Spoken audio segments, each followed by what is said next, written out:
नमस्कार इंडिया, इस हफ्ते में आपका स्वागत है। मैं हूं शारिक खान। बुलेटिन की शुरुआत इस हफ्ते की दो बड़ी खबरों से।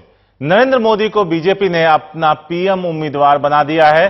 हालांकि फैसले से आडवाणी नाराज हैं। उन्हें मनाने की कोशिश की जा रही है, लेकिन कामयाबी नहीं मिली। वहीं दूसरी बड़ी खबर है, दिल्ली गैंगरेप के 4 दोषियों को कोर्ट ने इसी हफ्ते मौत की सजा सुनाई। जिस तरह से उम्मीद जताई जा रही थी, नतीजा वही निकला। चारों के चारों को अरेस्ट ऑफ द रेयर मामला मानते हुए कोर्ट ने किसी तरह की नरमी ना दिखाते हुए चारों को फांसी की सजा सुनाई। डॉक्टर सुधांशु त्रिवेदी जी स्वागत कर रहे हैं। बीजेपी के नरेंद्र मोदी को पीएम पद का उनका उम्मीदवार घोषित करते ही बाकी पार्टियां अब उस पर निशाना साध रही हैं। उधर कांग्रेस कह रही है कि उसे किसी नाम का ऐलान करने की जरूरत नहीं है। विनाश काले विपरीत बुद्धि, यही कहना है नरेंद्र मोदी के नाम पर बीते दिनों बीजेपी से गठबंधन तोड़ने का फैसला लेने वाले बिहार के मुख्यमंत्री नीतीश कुमार का। उनका यह भी कहना है कि बीजेपी मोदी को लेकर जबरदस्ती बवंडर खड़ा करने की कोशिश में है, पर जनता इसे स्वीकार नहीं करेगी। अब उनका अपना है, हम लोगों को मालूम है कि एक हवा बांधने की कोशिश हो रही है, इसमें कोई दम नहीं। और ये खुद ही अपने घर में उत्साहित है। जनता कहीं और है, उत्साहित है कि इनको कुछ हासिल नहीं होने वाला है, और इनके बारे में यही कहा जा सकता है, विनाश काले विपरीत बुद्धि।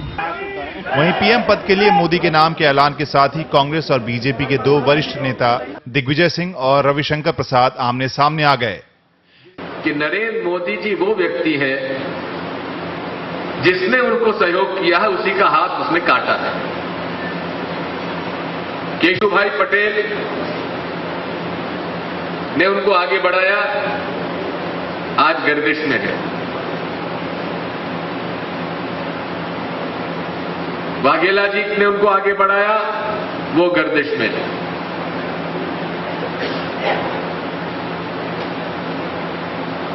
आडवाणी जी ने उनको आगे बढ़ाया, आप देख रहे हैं। देखिए, ऐसा है कि दिग्विजय सिंह कुछ न कुछ बोलते रहते हैं, और दिग्विजय सिंह के बारे में मेरा एक ही जवाब होता है कि जिनको उनकी पार्टी नहीं लेती गंभीरता से, बार बार कहना पड़ता है कि वो नहीं बोले। जिनको देश नहीं लेता गंभीरता से, उनको मैं क्यों लूं गंभीरता से।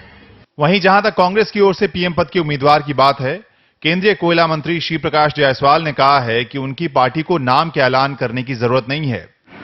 कांग्रेस पार्टी अपना पीएम कब तक घोषित कर रही है? कांग्रेस को पीएम पद का प्रत्याशी घोषित करने की आवश्यकता नहीं है। उधर पार्टी की ओर से पीएम पद के लिए उम्मीदवार चुने जाने के बाद नरेंद्र मोदी रविवार को रेवाड़ी में अपनी पहली रैली करेंगे।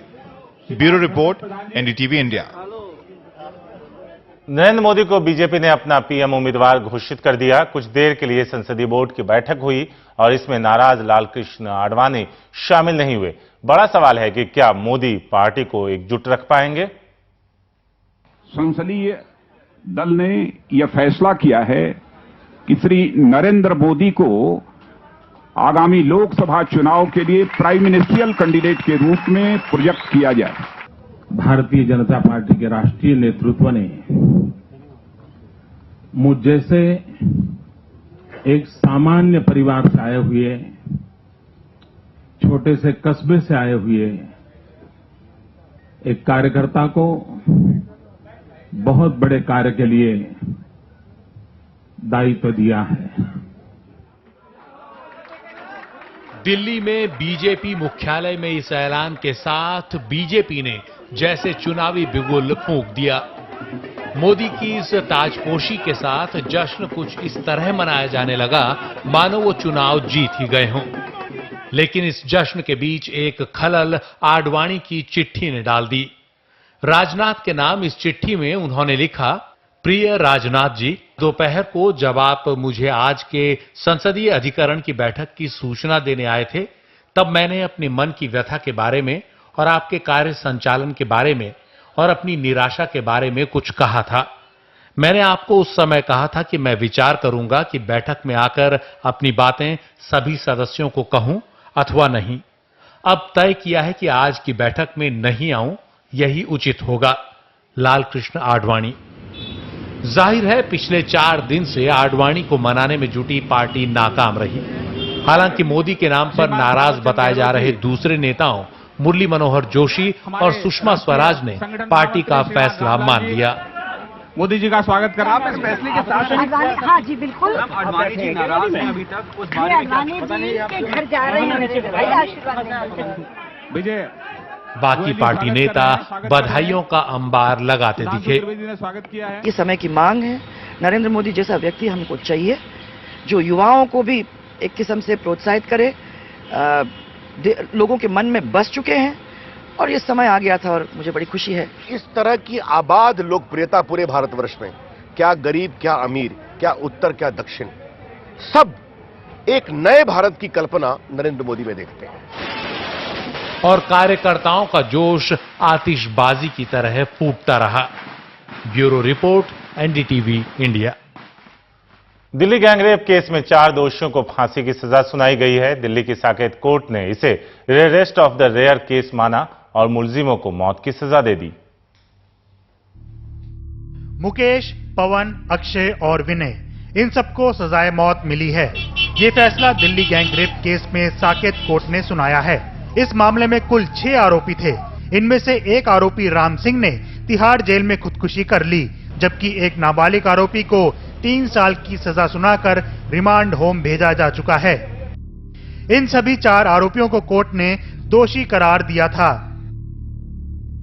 गैंगरेप के चारों आरोपी 2:30 बजे से पहले ही कोर्ट में पेश हो चुके थे। कोर्ट ने ठीक 2:30 बजे का वक्त सजा के लिए मुकर्रर किया था और जैसे ही 2:30 बजे कोर्ट ने अपना सबसे बड़ा फैसला सुना दिया। फांसी की सजा सुनाते वक्त कोर्ट ने माना कि इन अपराधियों ने जघन्य अपराध किया है। जज ने कहा, पीड़ित लड़की को मरते दम तक टॉर्चर किया गया। ऐसे अपराध बर्दाश्त नहीं किए जा सकते। ये rarest of the rare case है और चारों गुनहगारों को मौत की सजा दी जाती है। Against this order I will go to the honourable high court. मुकदमे की हार से बचाव पक्ष के वकील जहां आपा खोते दिखे, वहीं मामले की जांच करने वाली दिल्ली पुलिस और यहां तक कि गृह मंत्री ने भी फैसले का स्वागत करते हुए संतोष जताया है। अच्छे ढंग से इसको प्रोसिक्यूट भी किया गया, बहुत स्पीड ट्रायल में इसको ले जाया गया। उस लिहाज से ये बहुत ही सेटिस्फैक्टरी सब्जेक्ट बनकर आज हमारे सामने आया है। ऐसे विद्रोही लोगों के लिए एक नया एग्जाम्पल रखा है कि इस तरह के क्राइम करोगे तो इसके सिवा दूसरी सजा नहीं हो सकती है। मैं इसका स्वागत करता हूं। पीड़ित लड़की के घरवाले भी इस बात पर संतोष जता रहे हैं कि आखिर 9 महीने बाद ही सही उनकी बेटी को इंसाफ मिल गया। लेकिन बीते 16 दिसंबर को हुई इस वारदात को लेकर लोगों में भी जबरदस्त गुस्सा देखने को मिला। फैसले के दिन लोग बड़ी तादाद में तख्तियां, बैनर लेकर कोर्ट पहुंचे थे, जिसे देखते हुए सुरक्षा के कड़े इंतजाम किए गए थे। देश के सबसे बड़े गैंगरेप के मामले में सबसे बड़ी सजा का ऐलान हो गया, यानी साकेत की इस फास्ट ट्रैक कोर्ट का इंसाफ मुकम्मल हो गया और अब आने वाले दिनों में ये फैसला बाकी मामलों के लिए नजीर साबित होगा। नई दिल्ली से मुकेश सिंह सेंगर और कैमरा पर्सन सचिन के साथ आशीष भार्गव, एनडीटीवी इंडिया। यूपी के मुख्यमंत्री अखिलेश यादव आज मुजफ्फरनगर में हैं। हिंसा से सबसे ज्यादा प्रभावित रहे गांव कावल पहुंचे हैं। इसके अलावा वो शामली, बैसी कला का भी दौरा करेंगे। वहीं दूसरी ओर मुजफ्फरनगर के ज्यादातर इलाकों में कल शांति रही, लेकिन फुगना इलाके में 2 लोग गोली लगने से घायल हो गए। Law and order ADG Arun Kumar के मुताबिक खेत में काम करने के दौरान इन 2 युवकों को गोली मारी गई और पुलिस मामले की जांच कर रही है। वहीं सिखेरा गांव में भी पुलिस ने 2 लोगों को भड़काऊ संदेश भेजने के आरोप में गिरफ्तार किया है।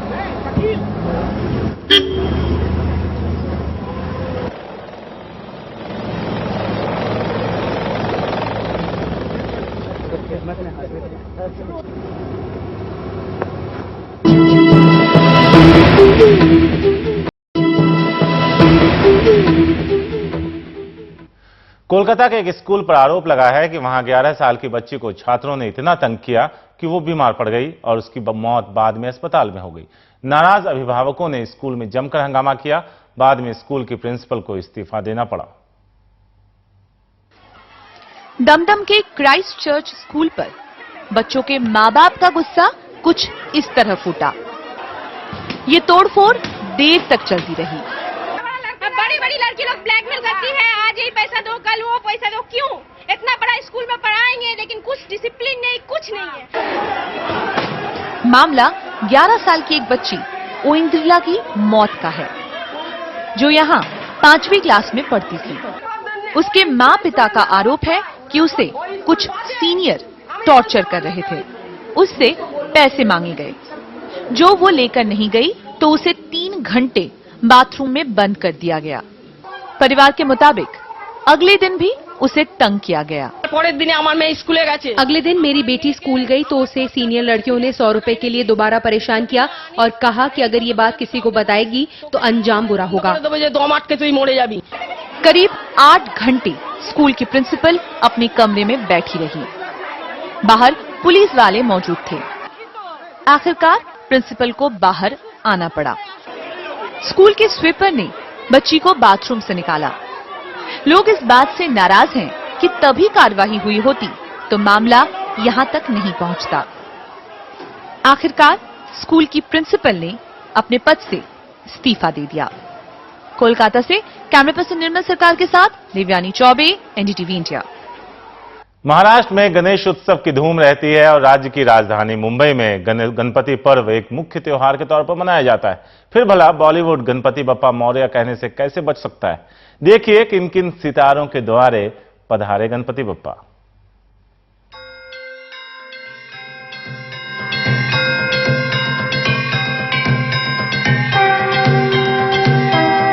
गणपति पधार चुके हैं सितारों के द्वारे।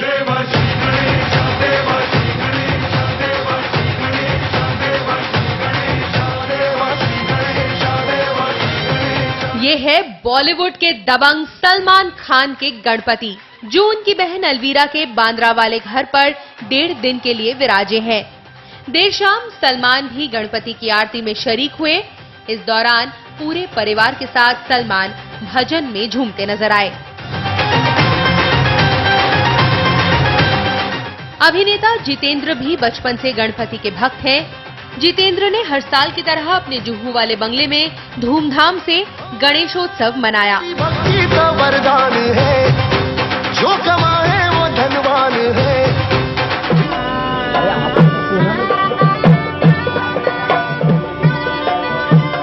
अभिनेता नाना पाटेकर दुनिया के किसी भी कोने में हो, पर गणेशोत्सव से पहले वो मुंबई जरूर पहुंच जाते हैं ताकि माटुंगा वाले अपने घर पर बप्पा का स्वागत कर सकें। अपने कमरे को फूलों से सजाकर नाना हर साल इसी तरह बप्पा का श्रृंगार करते हैं। वहीं अभिनेता ऋषि कपूर ने भी बांद्रा वाले अपने घर पर गणपति बप्पा का स्वागत किया।